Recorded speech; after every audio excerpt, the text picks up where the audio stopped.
Сәлем достар, каналға қош келдіңіздер.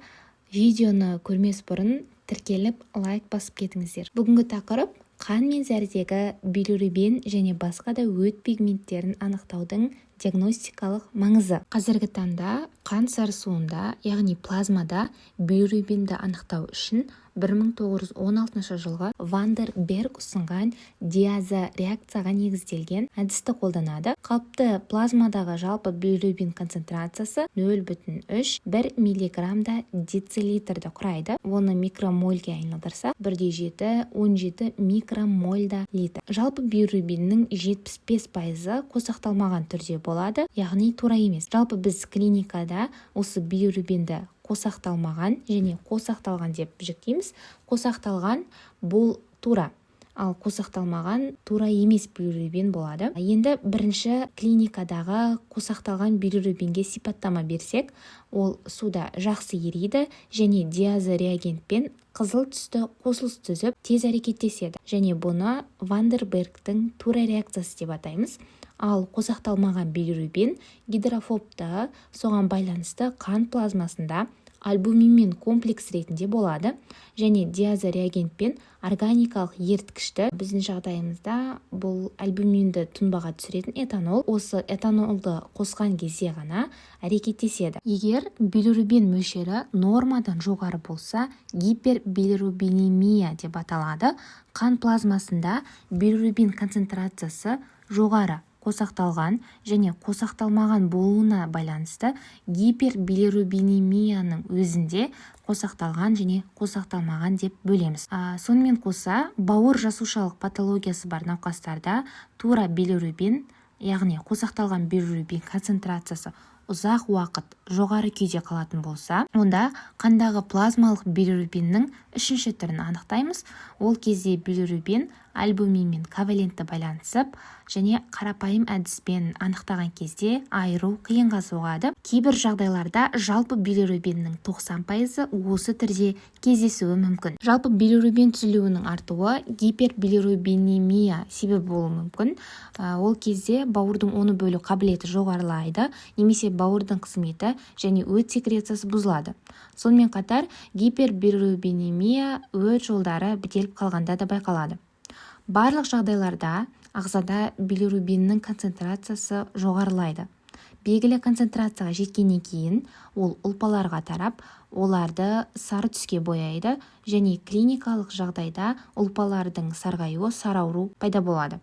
Клиникалық сарауру билирубиннің қан плазмадағы концентрациясы қалыпты жағдайдан 2,5 есе немесе 50 микромольда литр жоғарылағанша байқалмауы мүмкін. Сарауру түрлері, біз сараурудың негізгі 3 түрін ажыратамыз: гемолиттік немесе бауыр үсті, бауыр жасушалық немесе паренхиматозды, және үшінші түрі механикалық немесе обтурациялық немесе бауыр асты сарауру түрлері ажыратылады. Гемолиттік немесе бауыр үсті сарауруы жалпы бауырдың глюкуронидтерді түзу және оларды өтке бөлу қабілеті олардың түзілген мөлшерінен 3-4 есе жоғары көлемде болады.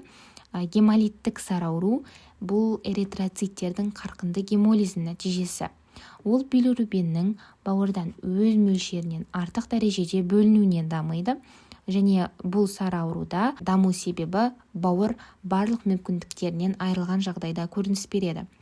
Гемолиттік сараурудың негізгі себебі тұқым қуалайтын немесе жүре пайда болған гемолиттік анемиялар болып табылады. Сепсис, эритроциттердегі глюкоза 6 фосфат дегидрогеназа жетіспеуі, талассемия сияқты әртүрлі гемолиттік анемиялар кезінде тәулігіне эритроциттерден бөлінетін гемоглобиннің мөлшері нормадан асып кетуі мүмкін, ал бұл билирубин түзілуін айтарлықтай арттыратын болып келеді. Гемолиттік сараурумен ауыратын науқастардағы гипербилирубинемия қанда альбуминмен байланысқан тура емес, яғни қосақталмаған билирубин концентрациясының жоғарылауы болып табылады. Билирубин глюкуронидтердің бауырда көп мөлшерде түзілуі, одан әрі ішекке түсуі, урабилиногендердің көп мөлшерде түзілуіне және нәжіс пен зәрдің қарқынды боялуына келеді.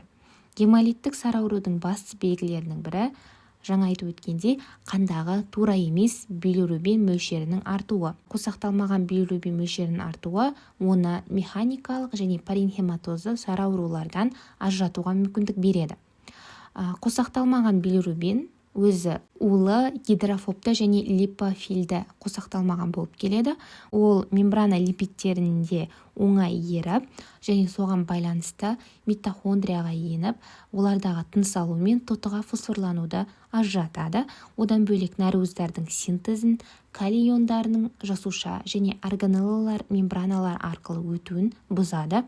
Орталық жүйке жүйесінің күйіне теріс әсер етіп, науқастарда әртүрлі неврологиялық симптомдарды тудырады. Бауыр жасушалық немесе паренхематозды сары ауру. Бұл сары ауру кезінде жедел вирустық инфекциялар, созылмалы және улы гепатит кезінде өт капиллярлары зақымдалу нәтижесінде дамиды. Яғни бауыр жасушалары зақымданады, некрозданады және соның нәтижесінде қандағы негізгі билирубин концентрациясы жоғарылайды. Билирубин бауырда ұсталып қалады, оған зақымдалған гепатоциттердегі метаболиттік процестердің баяу жүруі себеп болады. Бауыр жасушалық сары ауруға қалыпты жағдайда көп болатын билирубин диглюкуронидтерінің орнына зақымдалған моноглюкуронидтердің түзілуі тән болып келеді. Бауыр паренхимасының деструкциясы нәтижесінде түзілген тура билирубиннің біразы үлкен қан айналымына түседі де сары ауруға әкеледі. Онымен қоса өттің экскрециясы да бұзылған болады. Бауыр жасушалық сары ауруда негізгі сипаты жалпы билирубиннің оның ішінде екі фракциясы тура және тура емес билирубин екеуінің де мөлшері жоғарылайды. Және ішекке билирубин глюкуронидтерінің аз түсуіне байланысты түзілген урабилиноген мөлшері де төмен болады. Сондықтан нәжіс түсі әлсіз, гипохолиялық, ал зәр түсі урабилиногендердің болуына сәйкес қанық түсті болады. Үшінші сары ауру бұл механикалық немесе обтурациялық сары ауру. Бұл 12 елі ішекке өттің бөлінуі бұзылғанда дамиды. Бұл өт жолдарының бітелуі, операциядан кейінгі өт жолдарының тарылуына байланысты дамиды. Жалпы өт жолының толық бітелуі кезінде гепатоциттерде түзіліп жатқан қосақталған билирубин өт құрамында ішекке түспейді, ал билирубин ішекке түспегендіктен оның катаболизм өнімдері зәр мен нәжісте болмайды. Нәжіс түссіз болады. Билирубин жолдары бітеліп қалғандықтан оның қанға бөлінуі байқалады. Соған байланысты науқастарда қосақталған билирубин концентрациясының жоғары дәрежеде көрініс береді. Зәр түсі еритін билирубин бөлінуіне байланысты қанық сарғылт қызыл түсті болады. Және бізде нәрестелерде сары ауру бар. Нәрестелердегі сары ауру біз физиологиялық сары ауру деп те атаймыз. Яғни бұл сары ауру нәресте өмірінің бірінші күндерінде байқалады және тура емес билирубиннің қанда концентрациясы жоғарылауы себебінен жылдамдатылған гемолиз және бауырдағы сіңіру, қосақталу және тура билирубин секрециясына жауапты барлық нәруыздар мен ферменттердің қызметінің жетіспеуі нәтижесінде дамиды. Нәрестелерде тек УДФ глюкуронил трансферазаның белсенділігі төмен емес, сонымен қатар қосақталу реакциясының екінші субстраты УДФ глюкуронаттың синтезі де төмендейді. УДФ глюкуронил трансфераза синтезі үдетілетін фермент болып табылады. Физиологиялық сары ауруы бар нәрестелерде фенобарбитал дәрілік препаратын енгізеді. Физиологиялық сары аурудың қауіпті асқынуы билирубиндік энцефалопатия болып табылады. Қосақталмаған билирубиннің концентрациясы 340 микромольда литрден жоғарыласа, ол бас миының гематоэнцефалдық барьері арқылы өтіп, оны зақымдап, әртүрлі неврологиялық симптомдардың дамуына әкеледі.